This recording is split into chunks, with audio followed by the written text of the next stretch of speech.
চাকরিটা হয়ে যাবে তো? এ নিয়ে তোমাকে চিন্তা করতে হবে না। চাকরি তোমার হয়ে যাবে, তাহলে তুমি এক্সামের ক্রাইটেরিয়াগুলো পালন করো আর তোমার বাবাকে একটু বলবে আমাদের দেখতে।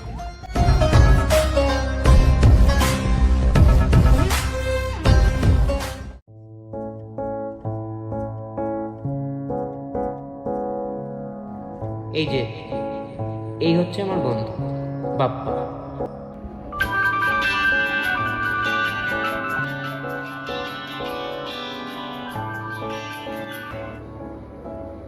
হ্যালো, বল। ভাই, আমরা না ঘরটা পেয়ে গেছি। তাই? হ্যাঁ, বেশি দিন তো আর নাই এক্সামের। তাহলে আজকে বিকালে যাওয়া যাক। আচ্ছা ঠিক বিকালে তাহলে আয় আমার বাড়িতে। আচ্ছা ঠিক আছে, আচ্ছা তুই যা বলছিস। হুম, রাখি তাহলে। হ্যাঁ। এই যে ফোন করেছিল, এটাই আমি গোগো। সুবিধার বইগুলো নিয়ে বই নিতে হবে। এসছো বাবা তুমি? হ্যাঁ কাকু।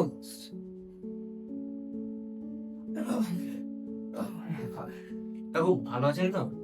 এই তো বাবা চলে যাচ্ছে, এই মাজার ব্যথা নিয়ে আর পারি না। তো বলো তোমাদের খবর কি? হ্যাঁ কাকু, ফোন করেছিলাম আপনাকে, ওই আপনার বাড়িটা ভাড়া দেওয়ার জন্য। এই সেই বন্ধু আমার সঙ্গে ওই থাকবে। ঘর ভাড়ার জন্য হ্যাঁ, বলছিলে হ্যাঁ, না? হ্যাঁ। তো তোমরা কিসের জন্য ঘরটা চাইছো? কাকু আমরা গভর্নমেন্ট এক্সামের জন্য প্রিপেয়ার দিচ্ছি, তো আপনার বাড়ি থেকে না কোচিং সেন্টারটা কাছে হবে, তাই সামনেই এক্সাম। হ্যাঁ সামনে এক্সাম, কোচিং সেন্টার কাছে হচ্ছে, তাই আপনার বাড়ি। আচ্ছা, খুবই ভালো কথা, শুনে খুব ভালো লাগলো।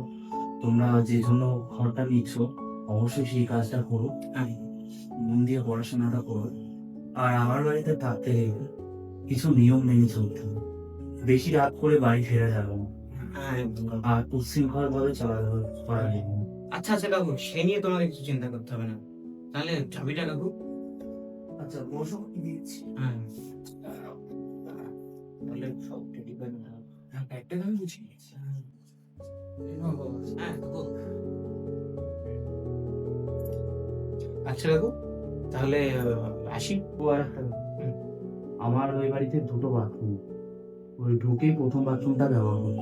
ওদিককার বাথরুমটা একটু নোংরার মধ্যে পড়ে আছে, তো জঙ্গল টঙ্গল হয়ে গেছে, ওদিকে যাওয়ার কোনো প্রয়োজন নেই। আচ্ছা আচ্ছা কাকু, আচ্ছা ঠিক আছে, ঠিক আছে ঠিক আছে কাকু, আসছি তাহলে। আচ্ছা, আর সাবধানে যেও। হ্যাঁ কোনো সমস্যা হলে ফোন করে নেবো। আচ্ছা, ঠিক আছে।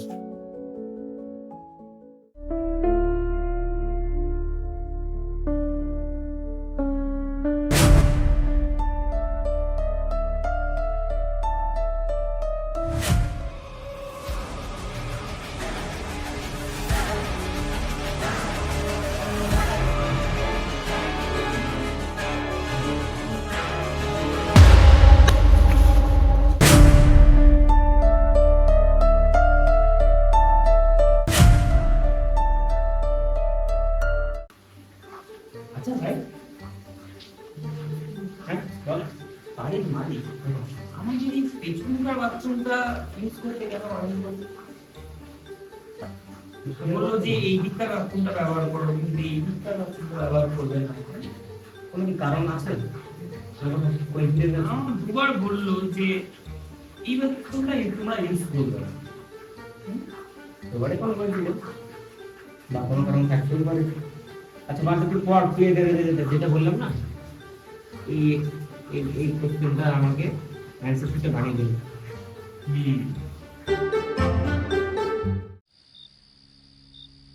ওই বাথরুমটায় কি আছে?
কেউ কি ছিল?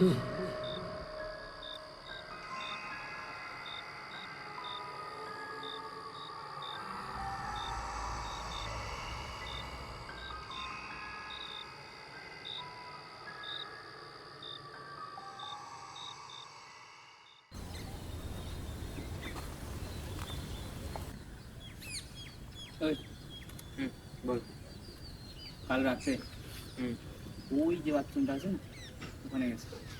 আরে ওই বাথরুমটাতে সামনে অত নোংরা জঙ্গল, না জানি ভেতরে কি আছে কতটা পরিষ্কার। আরে কিছুদিন ব্যবহার করলে পরিষ্কার হয়ে যাবে, তাহলে জঙ্গলগুলো আমরা পরিষ্কার করে ফেলবো, ইউজ করলেই পরিষ্কার হয়ে যাবে। এই ওই দোকানে বিরিয়ানিটা বেশ ভালোই ছিল বল। হ্যাঁ তা ছিল। যেতে হবে একদিন আবার। নেক্সট যেতে হবে একদিনকে, বেশ ভালোই ছিল বিরিয়ানিটা।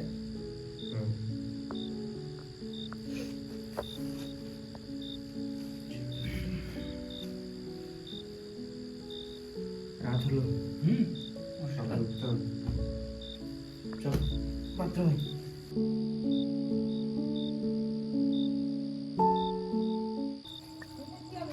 সবাই ও বাথরুমটাই যায়।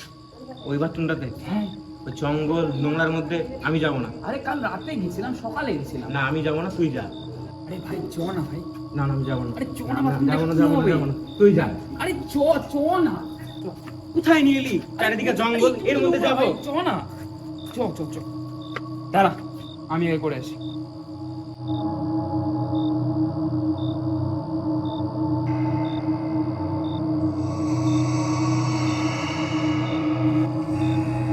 কিরে হলো রে?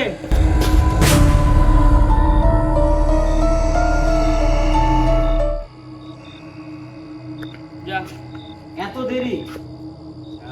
আচ্ছা ঠিক আছে। এই, আরে আমি করে আসি, ঠিক আছে।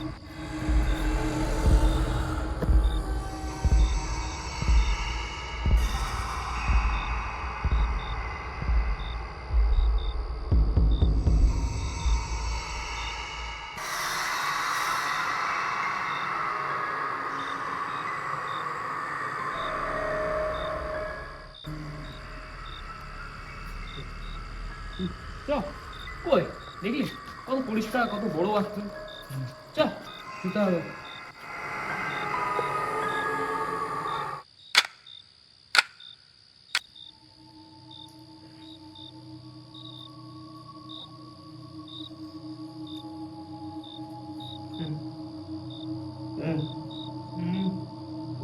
বাথরুমে যাবো। বাথরুমে যাবো, বাথরুম।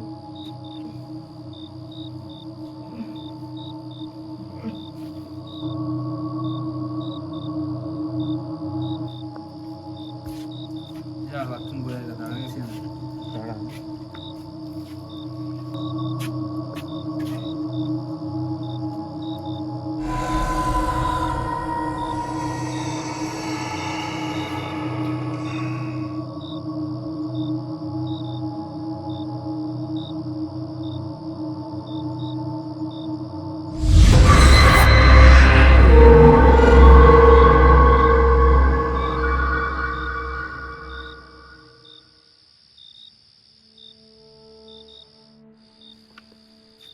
ওরে হলো রে গো, ওরে গো হলো রে।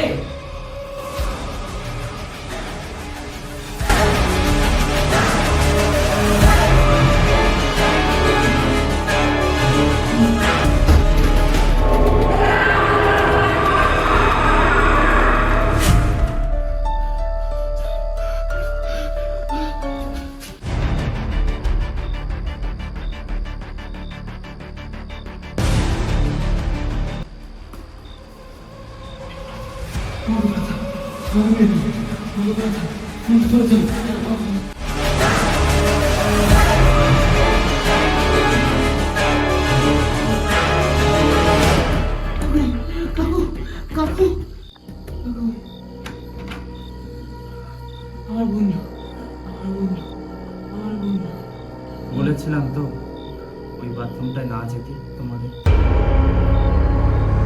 হলো তো এবার। ভেতরে এসো।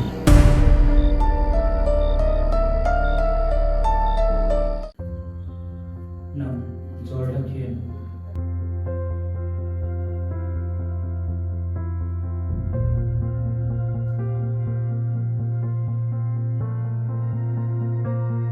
কাকু আমার বন্ধু।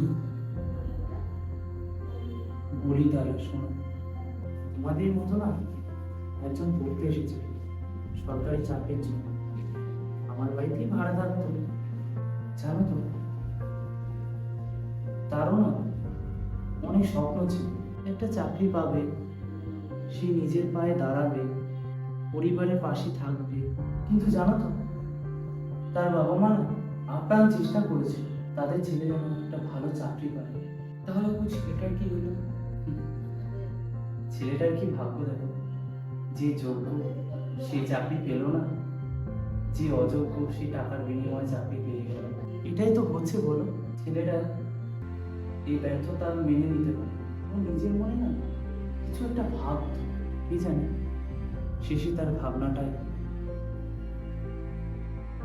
আত্মহত্যায় পরিণত হলো। কাকু, তাহলে আমার বন্ধুর কি দোষ ছিল?